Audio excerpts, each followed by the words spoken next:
नमस्कार, मैं रवीश कुमार। गौतम अडानी का नाम मीडिया से गायब होता नहीं कि थोड़े दिनों के बाद फिर से लौट आता है।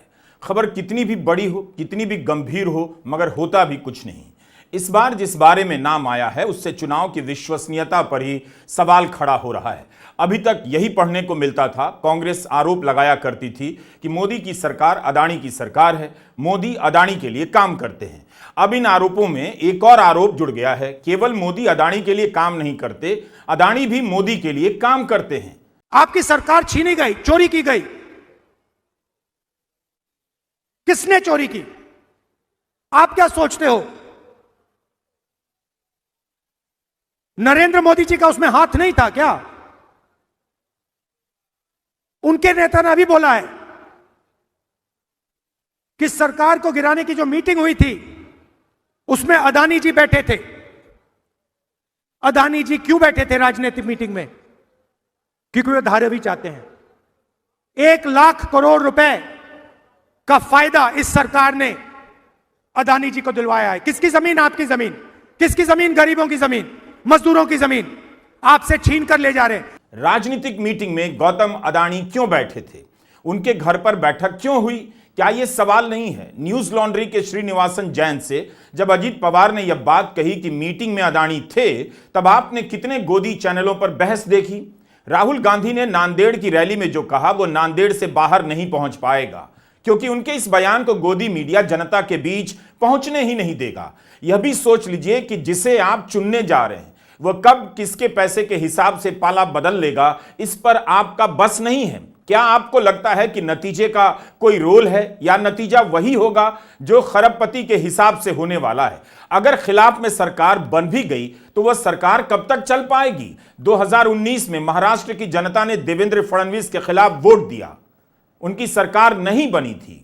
लेकिन नवंबर 2019 में एक दिन अचानक सुबह सुबह राजभवन में अजीत पवार और देवेंद्र फडणवीस को शपथ दिलाई जाती है। 80 घंटे के बाद सरकार गिर जाती है, क्योंकि अजीत पवार अपने पाले में लौट आते हैं। फिर कुछ समय के बाद उद्धव ठाकरे की सरकार बनती है, जिसमें कांग्रेस और एनसीपी शामिल होती है। अजीत पवार उप मुख्यमंत्री बनते हैं। 2 साल तक सरकार ठीक ठाक चल रही होती है।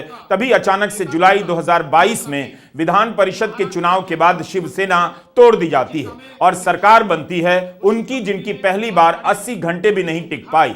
1 साल बाद अजीत पवार एनसीपी में विद्रोह कर देते हैं और अपने विधायक दल के साथ शिंदे सरकार में शामिल हो जाते हैं, उप मुख्यमंत्री बनते हैं। इस बार कांग्रेस नहीं टूटती है, लेकिन एनसीपी और शिवसेना का 1/2 हो जाता है। श्रीनिवासन जैन से अजीत पवार ने क्या कहा और शरद पवार ने क्या कहा, उस पर आने से पहले यह सब याद दिलाना जरूरी था।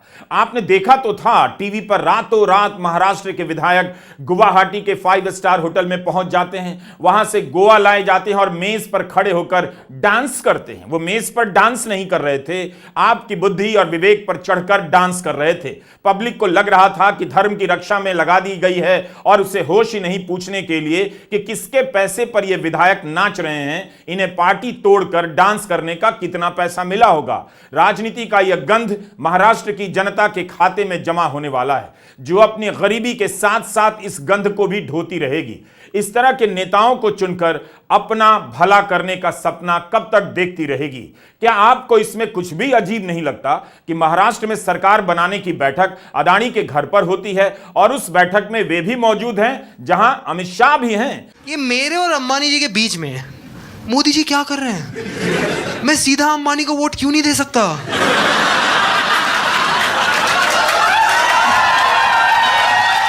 क्या आपको यह तस्वीर याद है? एक बार कॉमेडियन कुणाल कामरा अंबानी के घर के बाहर इस तस्वीर को लेकर पहुंच गए। इस तस्वीर का यही मतलब था कि जब सरकार अंबानी के लिए ही चलनी है तो क्यों ना उन्हें ही सीधे प्रधानमंत्री मान लिया जाए। कुणाल कामरा उस वक्त गलत घर के सामने खड़े हो गए। उन्हें अडानी के उस घर के बाहर खड़ा होना था जहां महाराष्ट्र सरकार बनाने की बैठक हुई। लेकिन उनकी यह ऐतिहासिक तस्वीर जनता के सामने मूल सवाल उठा रही थी, जिसे जनता ने न तब समझा न अब समझ पाएगी। आप राजनीतिक दल को चुनते हैं और उनकी सरकार बनाने की मीटिंग किसी बिजनेसमैन के घर पर होने लगे, तब फिर चुनाव का क्या मतलब है? फिर तो आप सीधे उसी बिजनेसमैन को वोट दीजिए, उन्हीं को नेता मान लीजिए। यही बात तो कांग्रेस अध्यक्ष खड़गे भी कह रहे हैं कि राजनीति करनी है तो नेता के लिबास में आइए, धर्म के लिबास में नहीं।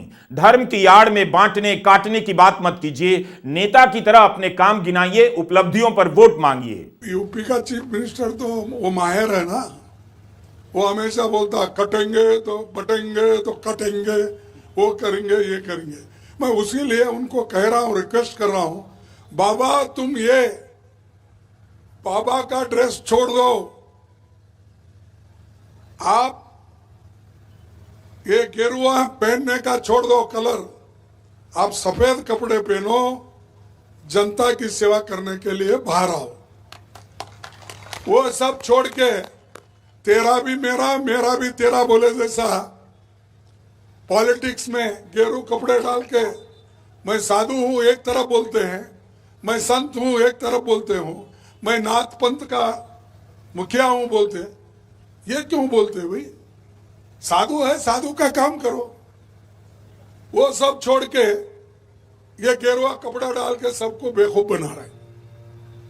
विपक्षी दलों के आरोपों के अलावा दर्जनों मीडिया रिपोर्ट से अदानी के साथ मोदी सरकार के रिश्तों की बात होती रही है, लेकिन इस तरह का पर्दाफाश पहली बार हुआ है। अगर यह आरोप सही है तो बेस्ट होगा कि अदानी से ही पूछ लिया जाए कि आप किस किस विधायक की जीत चाहते हैं और उसे ही विजेता घोषित कर दिया जाए और उनकी सरकार बना दी जाए। चुनाव का ढोंग भी क्यों करना है?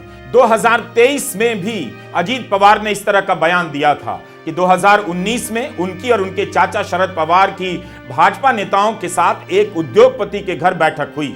इस बार उन्होंने उद्योगपति का नाम ले लिया है। न्यूज लॉन्ड्री के लिए श्रीनिवासन जैन के इंटरव्यू में अजीत पवार ने कहा कि 2019 के विधानसभा चुनाव के नतीजों के बाद यह मीटिंग हुई। अमित शाह, देवेंद्र फडणवीस और शरद पवार और गौतम अदानी मौजूद थे। अजीत पवार की जुबान नहीं फिसली। एक साल पहले भी उनका बयान था कि सरकार बनाने की बैठक उद्योगपति के घर हुई, उस बैठक में उद्योगपति मौजूद थे। एक साल बाद अजीत पवार ने उस उद्योगपति का नाम ले लिया, गौतम अदानी।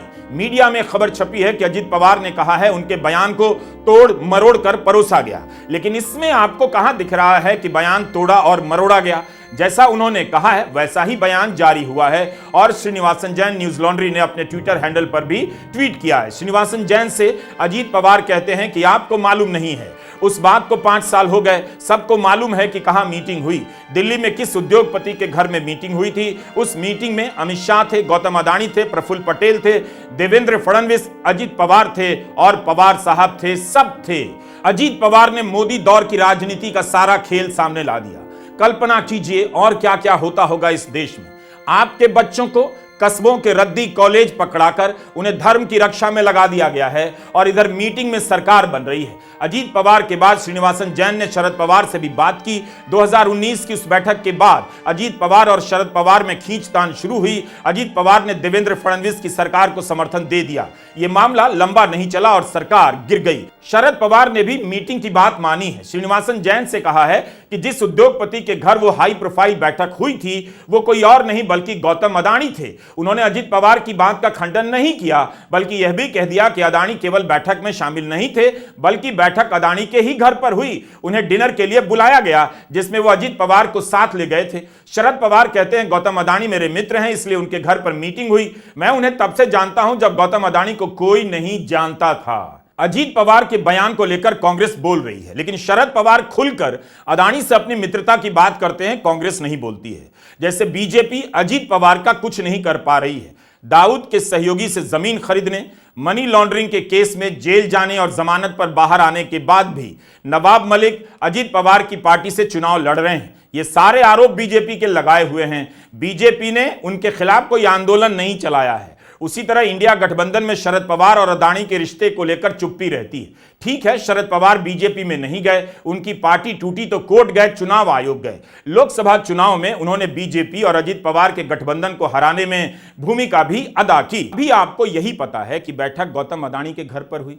क्या डील हुई थी, कौन सा प्रोजेक्ट देने की बात हुई थी, यह आप कभी नहीं जान पाएंगे। तब तक कोई त्योहार आ जाएगा और आपके लड़के डीजे बजाते हुए डांस करने चले जाएंगे। उद्योगपति के घर पर सरकार बनाने की बात होती है और जनता में भाषण दिया जाता है लैंड जिहाद का, लव जिहाद का, वोट जिहाद का।